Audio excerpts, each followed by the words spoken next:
시청자 여러분 안녕하십니까? VOA 뉴스투데이 시작합니다.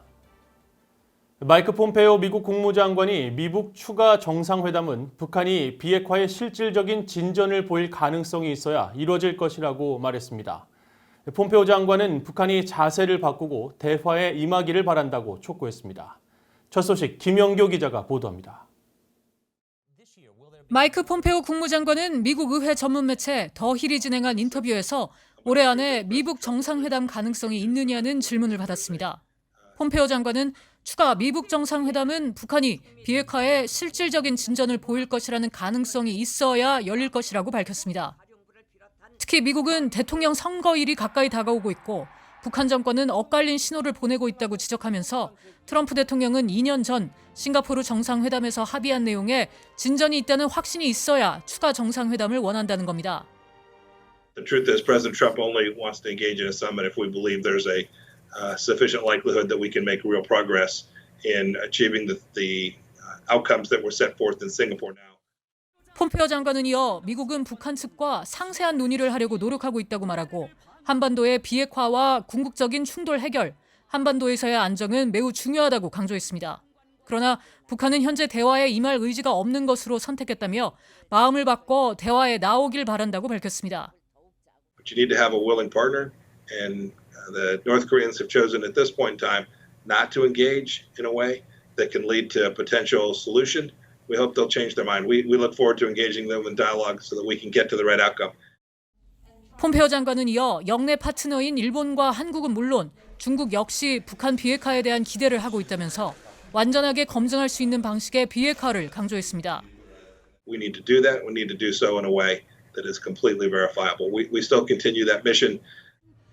폼페이오 장관은 북한이 장거리 미사일 발사와 핵실험을 중단하고 있으며 이제는 더 어려운 문제에 착수해야 할 때라면서 이건 미국 국민의 안보뿐 아니라 북한 주민들의 안보를 위해서도 더 좋은 결과를 보장해 줄 것이라고 말했습니다.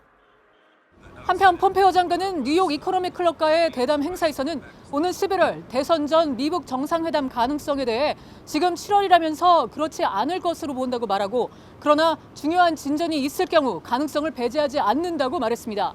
VOA 뉴스 김양교입니다. 주한미군이 다음 달로 예정된 미한 연합훈련 계획과 실행에 대해 신중한 입장을 밝혔습니다.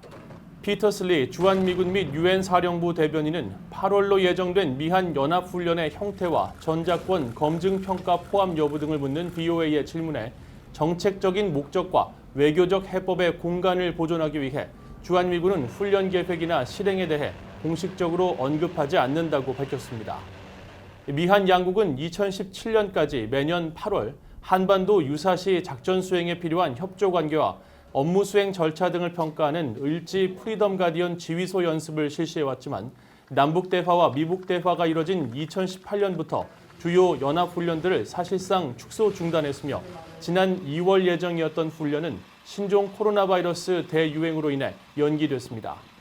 앞서 미국 국방부는 지난 3일 8월로 예정된 미한 연합훈련의 범위와 규모, 초점 등은 동맹의 맥락 안에서 결정될 것이라고 밝힌 바 있습니다.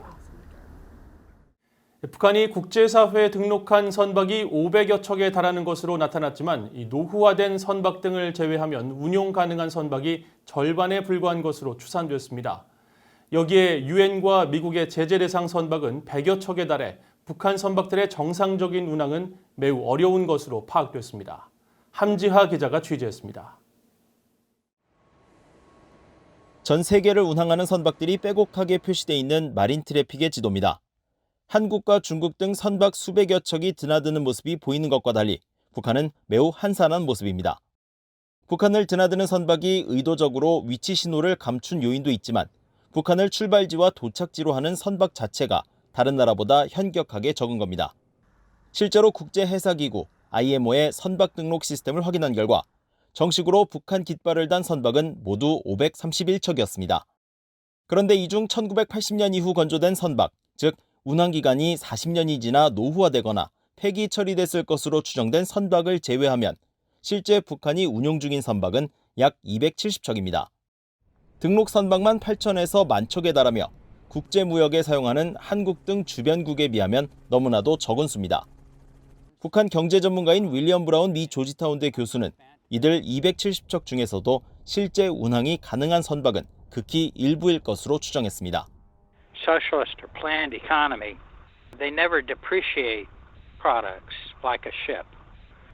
In North Korea, they don't have such a system. As a result, they just keep things on and on and on. 대북 제재로 인해 실제 운항이 불가능한 선박들도 많습니다. 현재 북한 보유 선박 40여 척이 유엔 안보리의 제재 대상이고 이 선박을 포함한 약 100척은 미국 정부의 독자 제재 대상입니다. 유엔의 제재 선박은 다른 나라 항구에 입항할 때 즉시 억류될 수 있어 사실상 공해상에서만 제한적으로 운항할 수 있습니다. 또 미국의 제재 대상 선박과 거래하는 항구와 보험회사, 물류회사 등이 미국의 추가 제재를 받을 수 있기 때문에 해당 선박들은 미국의 독자 제재를 인정하지 않는 나라 등 한정된 지역만을 갈 수 있습니다.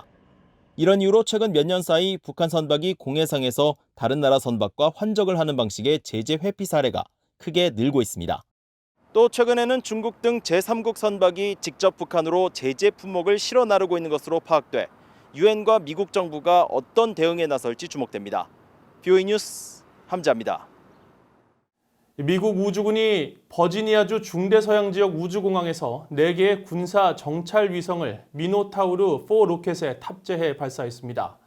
미국 국가정찰국은 15일 보도자료를 통해 NROL 129로 명명된 이번 정찰 위성은 미국의 선임 정책기반자와 정보당국, 미국 국방부에 의해 정보를 제공하는 전체적인 국가안보 임무를 지원하기 위한 것이라고 설명했습니다. 이어 이번 위성은 지난 1996년 이후 국가정찰국의 54번째 발사로 우주군과 미 항공우주국 등이 협력했다고 밝혔습니다. 국가정보국은 미국의 모든 정찰 위성의 개발과 운용을 담당하고 북한의 군사 동향과 주요 시설에 대한 파악도 깊이 관여하고 있습니다. 리처드 하스 미국 외교협회 회장은 북한이 위협을 줄일 수 있다는 확신이 있어야 3차 미북 정상회담이 가능할 것이라고 말했습니다. 하스 회장은 15일 VOA와의 인터뷰에서 오는 11월 대선에 앞선 10월에 이른바 옥토버 서프라이즈로 또 한 번의 미북 정상회담이 열릴 가능성을 배제할 수 없다는 일각의 관측에 대해 정상회담은 비핵화라는 목표를 이루기 위한 수단이어야 한다며 이같이 말했습니다.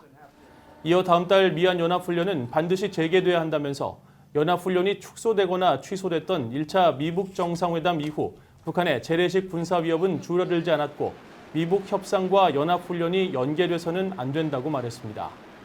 하스 회장은 또 북한 비핵화는 한 번에 이룰 수 없다며 대북 제재 완화를 대가로 북한의 핵과 미사일 프로그램 역량에 제약을 두고 이를 검증할 수 있게 해야 한다고 밝혔습니다.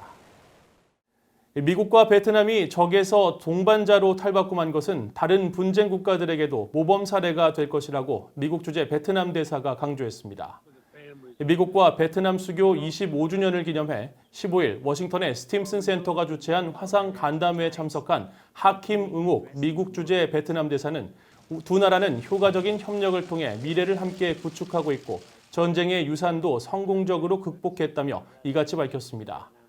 응옥 대사는 특히 베트남이 전쟁의 상처를 극복하도록 미국이 돕는 과정에서 미국인들의 최고의 모습을 보았고 이를 계기로 베트남인들의 미국에 대한 인식이 크게 바뀌었다고 말했습니다.